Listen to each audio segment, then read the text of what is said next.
नमस्कार, प्रणाम। मैं लोक गायिका मनीषा श्रीवास्तव और सारन भोजपुरिया पेज पर फेसबुक लाइव हूँ। आप सभी जुड़ जाइए ताकि आज के कार्यक्रम की शुरुआत की जा सके। और रवा सब केहू के प्रणाम करतानी। हम लोक गायिका मनीषा श्रीवास्तव उपस्थित बानी सारन भोजपुरिया के फेसबुक पेज पे।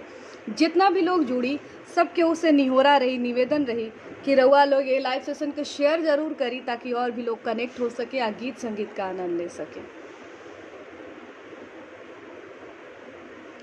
सबको प्रणाम है, सबको प्रणाम करती हूँ, सबको नमस्कार करती हूँ, सबका इस लाइव सेशन में स्वागत करती हूँ। और प्लीज़ इस लाइव सेशन को शेयर करें ताकि और भी लोग कनेक्ट हो सके और जुड़ सके इस लाइव सेशन में और गीत संगीत का आनंद ले सके।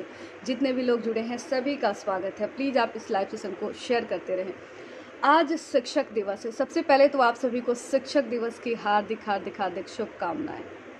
गुरु की कृपा, गुरु का आशीर्वाद हमारे जीवन में बना रहे और इसी कामना के साथ गुरुर्ब्रह्मा गुरुर्विष्णु गुरुर्देवो महेश्वर गुरु साक्षात् परम ब्रह्म तस्मै श्री गुरुवे नमः। गुरुरे ब्रह्मा गुरुरे विष्णु गुरुरे देव महेश्वर गुरु साक्षात परम ब्रह्म तस्मै श्री गुरुवे नमः। सबके जीवन में गुरु कृपा बनल रहे बरसे। आज जितना भी लोग जुड़ल बाटे, लाल बिहारी लाल जी, गणपति सिंह जी, संतोष जी, अरविंद श्रीवास्तव जी, विमलेंदु भूषण पांडे जी, अजय जी, जितने लोग जुड़े हुए हैं आप सभी को प्रणाम करती हूँ। प्लीज़ इस लाइव सेशन को शेयर कीजिए। और आइए आज के लाइव सेशन की शुरुआत करती हूँ एक पचरा से। जब भी हमारे यहाँ कोई शुभ कार्य की शुरुआत होती है तो पचरा गाया जाता है। तारकेश्वर राय जी, अरविंद श्रीवास्तव जी, सभी का स्वागत है। हरे सिरवा चढ़ल मैया गारा जाता आवे हो गवार लो गवाना। सिरवा चढ़ल मैया हर गारा जाता आवे हो गवार लो गवाना। मैया के मरमो न जाने हो गवार लो गवाना। मैया के मरमो न जाने हो गवार लो गवाना। हरे कत मरम जाने आहिरा के बेटवा हो के दुधावर लिहलेना। एक महराम जाने हरे आहिरा के बेटवा हो के दुधावर लिहलेना। मैया के दुआरिया भइल खाड़ हो के दुधावर लिहलेना। मैया के दुआरिया भइल खाड़ हो के दुधावर लिहलेना। एक महराम जाने मौलिया के बेटवा हो चंगलियार लिहलेना। एक महराम जाने अरे मौलिया के बेटवा हो चंगलियार लिहलेना। मैया के दुआरिया भइल खाड़ हो चंगलियार लिहलेना। मैया के दुआरिया भइल खाड़ हो चंगलियार लिहलेना। मैया के दुआरिया भइल खाड़ हो चंगलियार लिहलेना। सब केहू के प्रणाम बा, सब केहू के नमस्कार बा, सब केहू के स्वागत करता नहीं है लाइव सेशन में। सारन भोजपुरिया पेज पर उपस्थित बानी, लाइव बानी। और हालांकि अभी हम पटना में बानी ना, यही बीच विमलेंदु अंकल के लाइव सेशन आवे खातिर प्रस्ताव आई रहे और यहाँ से रह के सासाराम हम बानी और एजा से रह के प्रस्ताव के स्वीकार करके और आज हम रउआ लोग के बीच लाइव बानी। सब केहू के दोनों हाथ जोड़ के प्रणाम करतानी, सब केहू के गोड़ लागतानी। यह लाइव सेशन के रउआ लोग शेयर करत रही, जितना लोग जुड़ी उतना ज़्यादा आनंद आई। एगो विधा सुनावतनी। जब हमनी यहाँ बच्चा के जन्म होला त जन्म में सोहर गावल जाला, बधाई गीत गावल जाला, खिलौना गावल जाला। कैसे एगो ननद और भौजाई के बीच के नोक झोंक बाटे। कैसे भौजाई अपना ननद से कहत अरी,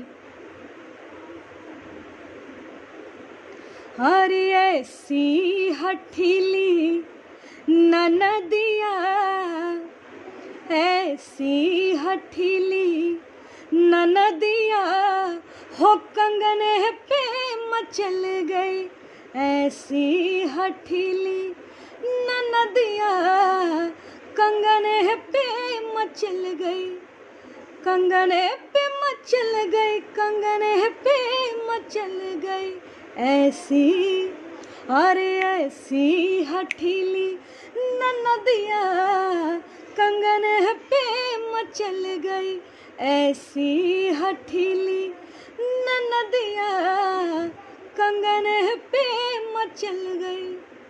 अरे सोने के हरवा ले हूँ ननदी, कि सोने के हरवा ले हूँ ननदी, ले हूँ ननदी रे, ले हूँ ननदी, ले हूँ ननदी रे, ले हूँ ननदी।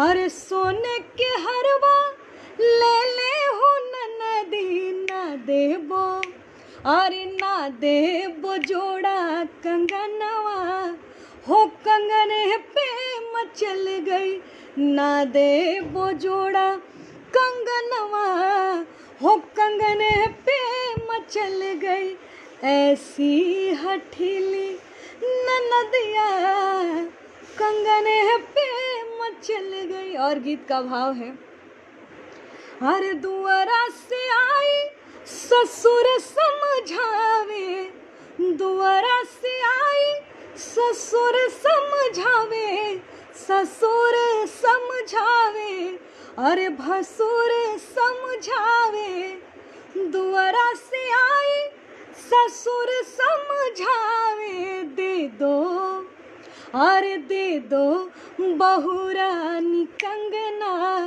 हो कंगन पे मचल गई, ऐसी हठीली ननदिया, कंगन पे मचल गई, ऐसी हठीली अरे ननदिया, कंगन पे मचल गई। और इसी संदर्भ में हमारे यहाँ बच्चे के जन्म में एक खिलौना गाया जाता है और ननद भौजाई का नोक-झोंक है। आइए अलग अलग विधा की ओर आप सबको ले चलने का एक प्रयास और अलग अलग रस के गीतों को सुनाऊंगी। तो ऐसा ही मिलता जुलता है और खिलौना है। और कैसे गांव में अभी भी ये परंपरा जीवित है। एक भौजाई अपने ननद से कहती है,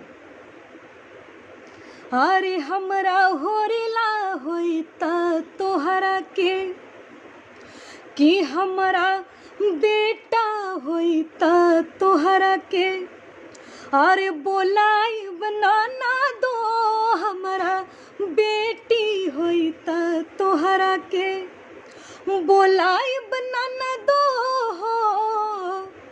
अरे बोलाई बनाना दो, बोलाई बनाना दो, हमरा होरिला होइता तोहरा के, बोलाई बनाना दो, हमरा होरिला होइता तोहरा के, बोलाई बनाना दो, हमरा होरिला होइता तोहरा के।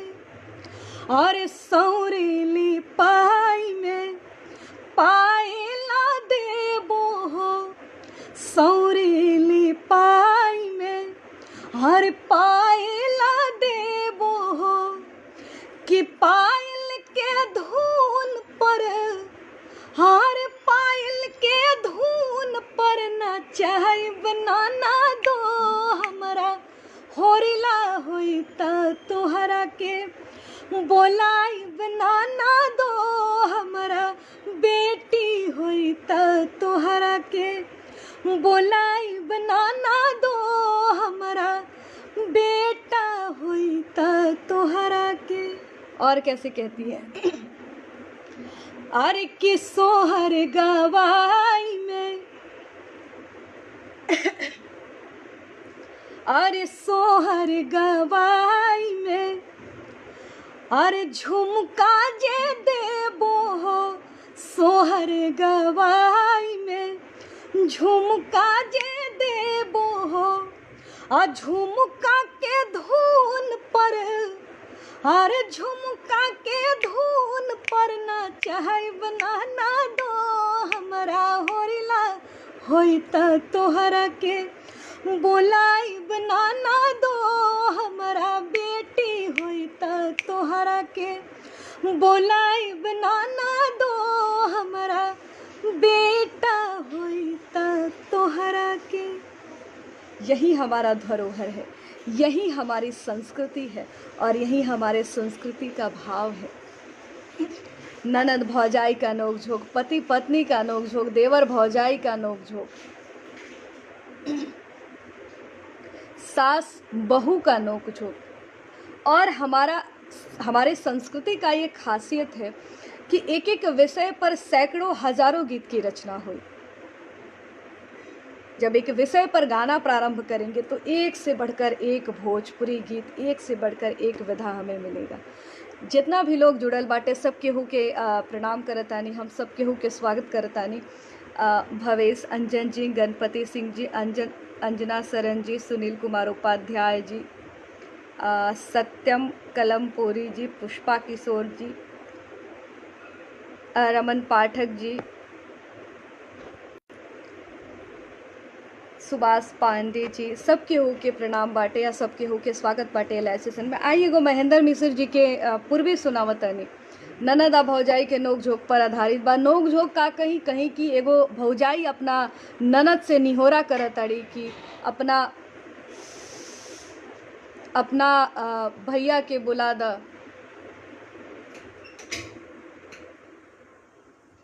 और कैसे कहतारी, अभी लगातार 25 मार्च से लाइव सेशन चल रहा बा अलग अलग पेज पर, अपना भी पेज पर, और यही क्रम में हमें जसारन भोजपुरिया के पेज पर आयल बानी बिमलेंदु अंकल के प्रयास और उपस्थित बानी एजा। तो आई कुछ विधा के, अलग अलग विधा के रखे के कोशिश बाटे। अरे अंगूरी में डसले बिया नगिनिया रे ननदी, दिया ना जराई दा। अंगूरी में डसले बिया नगिनिया रे ननदी, दिया ना जराई दा। और दिया ना जरा दा अपना भैया के जगाई दा। दिया ना जरा हर भैया के जगाई दा। पोरे पोरे उठेला, पोरे पोरे उठेला लहरिया रे ननदी, अरे भैया के बुलाई दा। अंगूरी में डसले बिया नगिनिया रे ननदी, दिया ना जराई दा। अरे पूरब गईनी रामा पश्चिम गईनी, पूरब गईनी, पूरब गईनी, पूरब गईनी रामा, हर पश्चिम गईनी। कतहु न मिलल बी सहरिया रे ननदी, अरे भैया के बुलाई दा। अंगूरी में डसले बिया नगिनिया रे ननदी, दिया ना जराई दा। अंगूरी में डसले बिया नगिनिया रे ननदी, दिया ना जराइदा। कहा तड़ी भाव बा कि तड़पेला देहिया जैसे हर जल बिन मछरिया, तड़पेला देहिया तड़पेला देहिया तड़पेला देहिया जैसे हर जल बिन मछरिया। अरे गनी के काट भइल, अरे गनी के काट भइल सजरिया रे ननदी, भैया के बुलाई दा अंगूरी में डसले बिया नगिनिया रे ननदी, दिया ना जराई दा। अंतिम में कहा ताड़ी ज्योतिष सम्राट जी बहुत स्वागत बाटे, दीपक तिवारी जी सबके स्वागत बा, अखिलेश्वर मिश्रा जी, और अंतिम में कहा ताड़ी देवेंद्र सिन्हा जी, सुनील कुमार उपाध्याय जी। झूठ भइलो झवा के और झाड़ फूक मंतर, झूठ भइल ओ झवा के और झाड़ फूक मंतर। अब ताजी अब जब हर उहे दी है जंतर, बांध ली है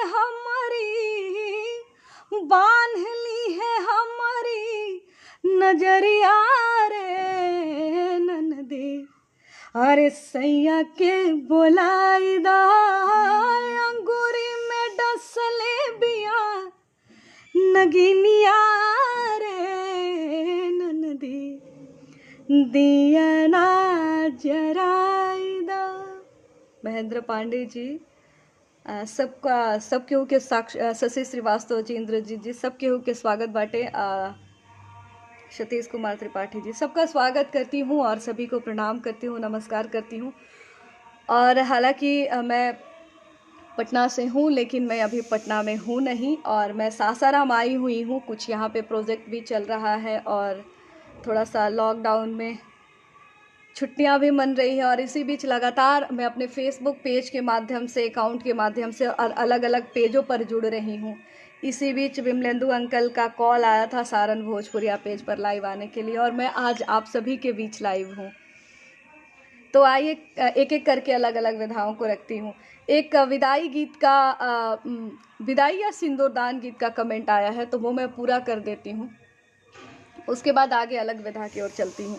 विवाह गीत की जब बात करें तो ऐसे ऐसे शब्दों को पिरोया गया है कि सुनते ही हमारा मन भावुक हो जाता है, आंखों से आंसू निकलने लगते हैं। हरे बाबा बाबा पुकारी ले, बाबा न बोले ले हो, बाबा बाबा पुकारी ले, बाबा न बोले ले हो, बाबा के बोला जोरी से नूरा बर डाले ले हो, बाबा के बोला जोरी से नूरा बर डाले ले हो, बाबा हो धना लोभिता धनवे लो भाई गईले हो, बाबा हो धना लोभिता धनवे लो भाई गईले हो, धनवे कारण मोरे बाबा ता दूरा देश बियाहे हो, धनवे कारण मोरे बाबा ता दूरा देश बियाहे हो।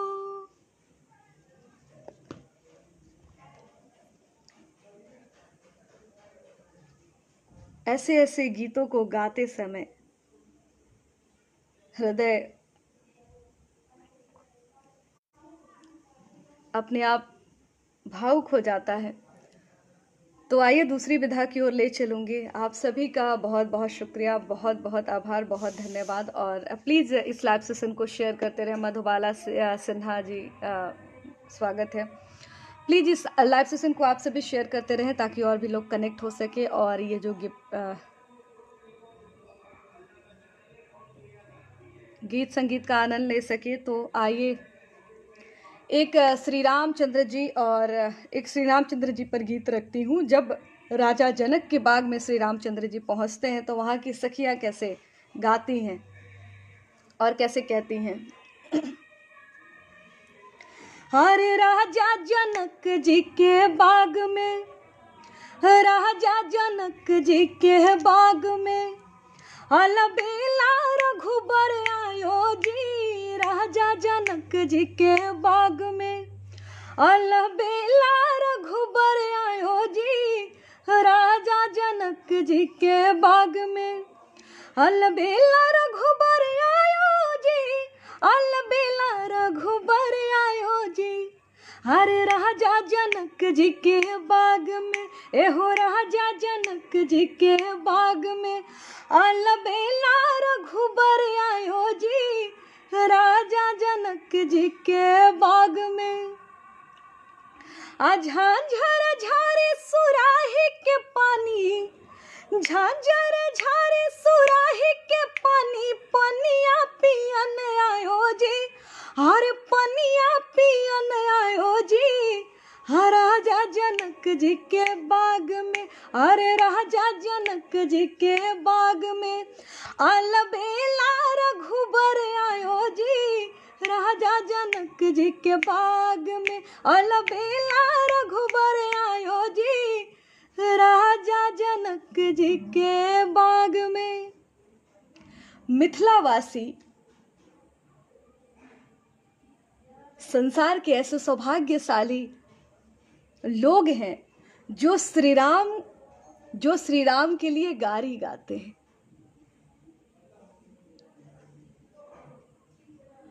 और हमारे यहाँ जब इस रस्म की शुरुआत होती है, जब राजेश भोजपुरिया भैया सब जे भी जुड़ल बा सब केहू के प्रणाम बाटे। हमनी के यहाँ जब दुआरे बारात लागेला ओ घड़ी से लेके समधी जब तक मड़वा में भोजन ना करेले, सुबह जब मड़वा के बाद ना खोलेले, तब तक लगातार गीत गौनई होत रहेला। अलग अलग समय पर गारी गावल जाला और ऐसन ऐसन मनभावन गारी जौना के सुनला बिना समधी भोजन ना करेले। आई शुरुआत कर तनी। सबसे पहले द्वार पूजा लागेला ना, तो द्वार पूजा जब लागी तो वो घड़ी तो होइबे करेला आपन खोरिया बहारा एक कवन पापा। लेकिन ओकरा से पहले जब महिला लोग देखेला, जब समूह में महिला लोग सब देखेला छत पर से चाहे बालकनी में कि बारात आवता, तो वही घड़ी शुरू करेला। दू लाइन करके हम सुना रहल बानी। और पहला गाना रहेला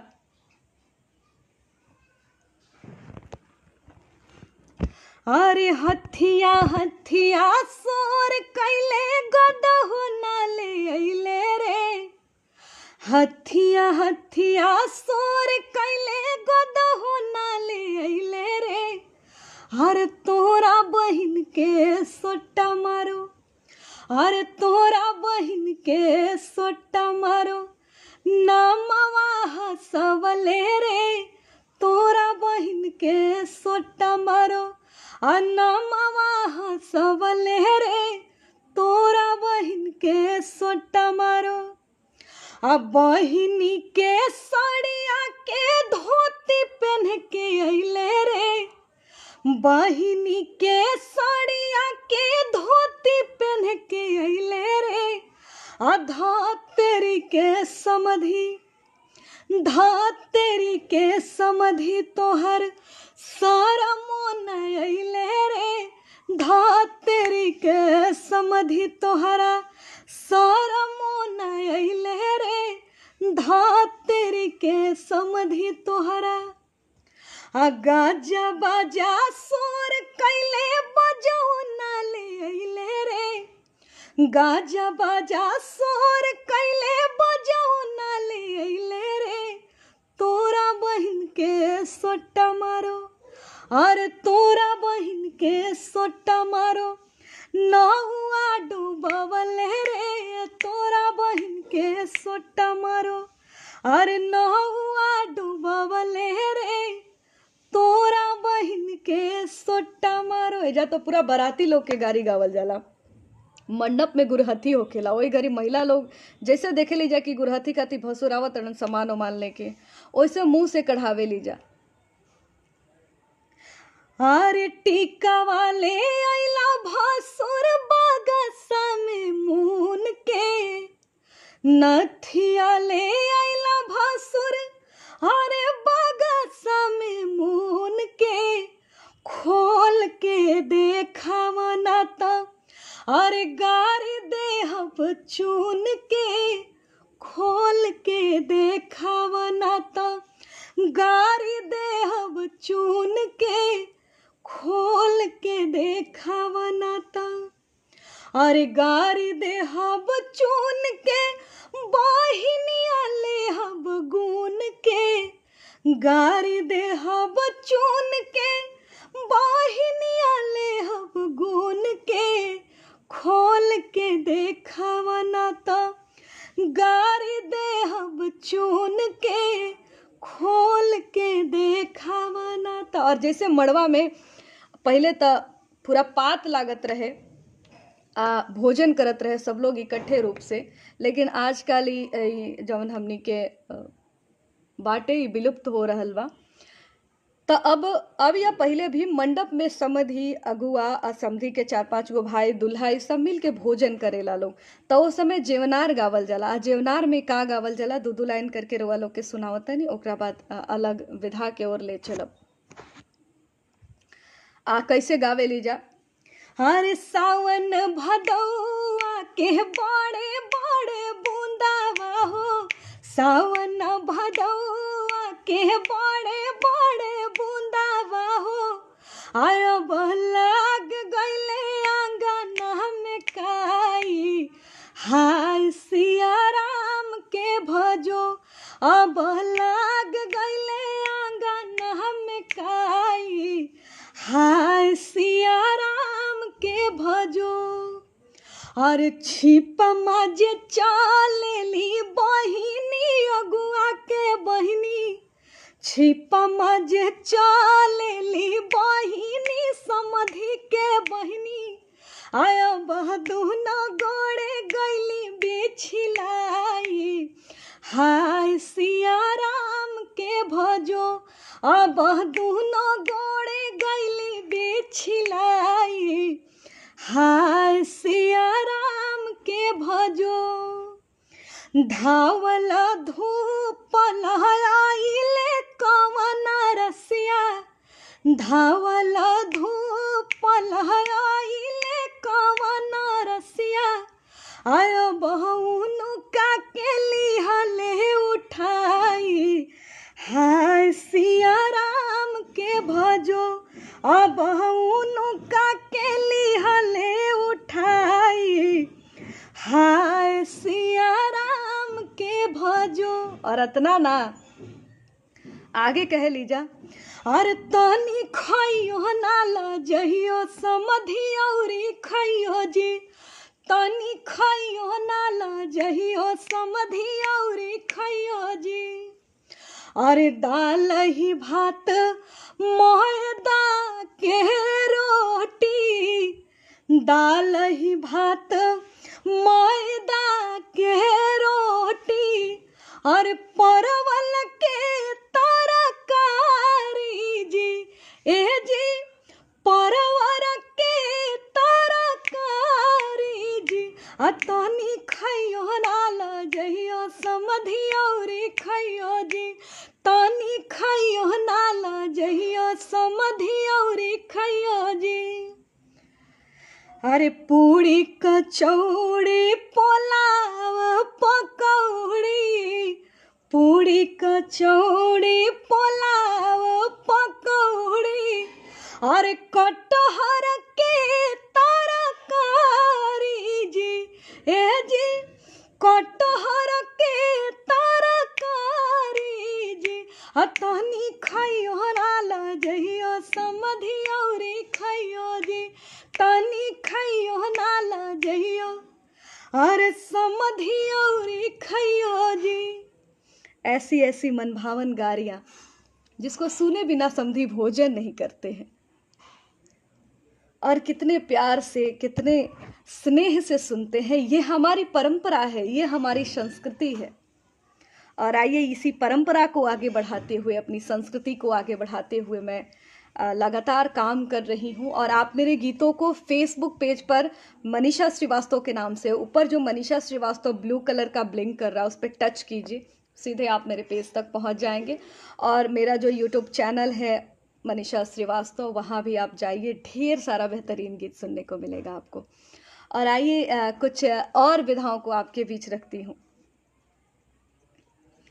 चूँकि अभी क्या है कि लगातार लाइव सेशन चल रहा है और लगातार 25 मार्च से चल रहा है, और मैं जहाँ पे हूँ अभी हारमोनियम वगैरह का यहाँ पे सुविधा नहीं है, तो इसी बीच जो भी लाइव सेशन है मैं कर रही हूँ, लगातार लोगों से जुड़ रही हूँ। मेरा प्रयास है कि आप सभी से जुड़े रहूं, तो प्लीज़ मेरे फेसबुक पेज को लाइक कीजिए, मनीषा श्रीवास्तव के नाम से है। और आइए और कुछ गीत रखती हूं मैं आपके बीच। एक गीत है, मैं सुनाती हूं आप लोगों को, बदरिया में चांदवा, जो कि मेरा सिग्नेचर गीत भी है और बहुत सारे लोगों ने इस गीत को सराहा है। एक सेना की पत्नी, नई नई शादी होती है और शादी के बाद सेना, फौजी, सिपाही अपने ड्यूटी करने के लिए निकल जाते हैं। क्या भाव रहता है, क्या विरह रहता है, क्या श्रृंगार रहता है। बदरिया में चांद बा, मनवा उदास बा, लोरवा से अचरा भीजे, जियरा हतास बा, हाय रे सजनवा मिलनवा के आस बा, हाय रे सजनवा मिलनवा के आस बा। अरे नया नो चार बानी, सोरहो सिंगार बा, बाली उमिरिया मोरा आंगे अंग अंगार बा। नया नो चार बानी और सोरहो सिंगार बा, बाली उमिरिया मोरा आंगे अंग अंगार बा, बाली उमिरिया मोरा आंगे अंग अंगार बा। तोहरा बिना शोभत नइखे सोना के गहनवा, शोभी पिया अंगवा पर तोहरे नयनवा, हाय रे बुझाता सगरी लागल खरमास बा, बदरिया में चांद बा। और सेना में सिपाही बड़े पियावा हमार हो, माटी के लाल देशवा के रखवार हो। सेना में सिपाही बड़े और पियावा हमार हो, माटी के लाल देशवा के रखवार हो, माटी के लाल देशवा के रखवार हो। अपना सजनवा पर बहुते गुमान बा, कम सिन उमिरिया बाकिर बड़ा हलकान बा, कोहबर के रतिया सगरी बतिया जवान बा, बदरिया में चांद बा। बहुत बहुत आभार आप सभी का, और लगातार आप लोगों का आशीर्वाद मिल रहा है।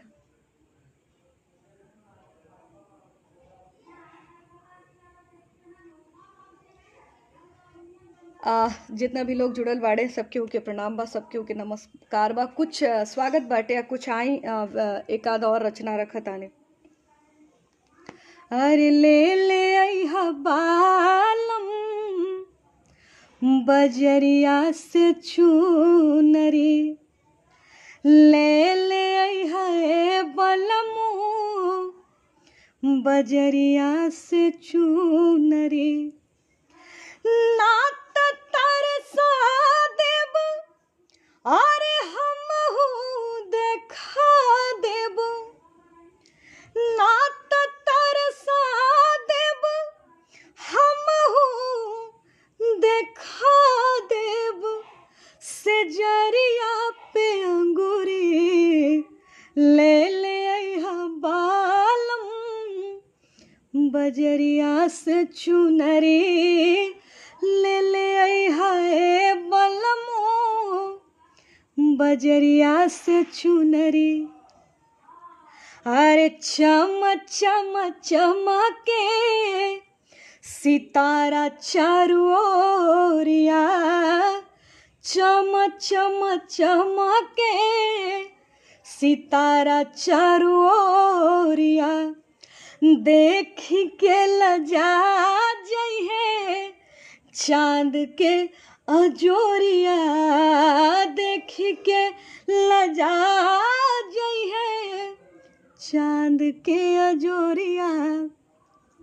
लुकाई जइहे जोनिया मार के केहुनिया, लुका जइहे जोनिया मार के केहुनिया, आकाशवा से बदरी ले ले आइहा बालम बजरिया से चुनरी, ले ले आइहा बालम बजरिया से चुनरी।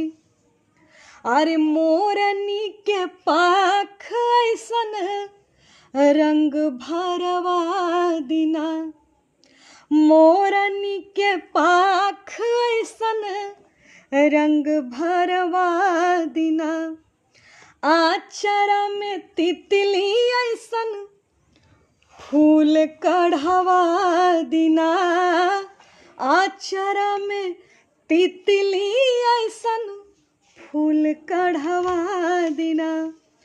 पहिर के झूम उठब कोठव पे बाज उठी, और पहिर के झूम उठब कोठव पे बाज उठी, गुजरिया के बंसुरी ले ले आइहा बालम बजरिया से चुनरी, ले ले आइहा बालम बजरिया से चुनरी, ले ले आइहा बालम बजरिया से चुनरी।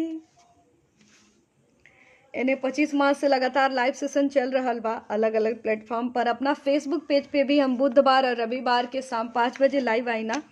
ऐसे काल संडे हटे रविवार हटे तो काल हम 8:30 बजे सुबह में लाइव आए, चूँकि शाम के कुछ व्यस्तता बाटे। तो जे भी लोग जुड़ सकेला ज़रूर जुड़ी। रजनी रंजन दी बहुत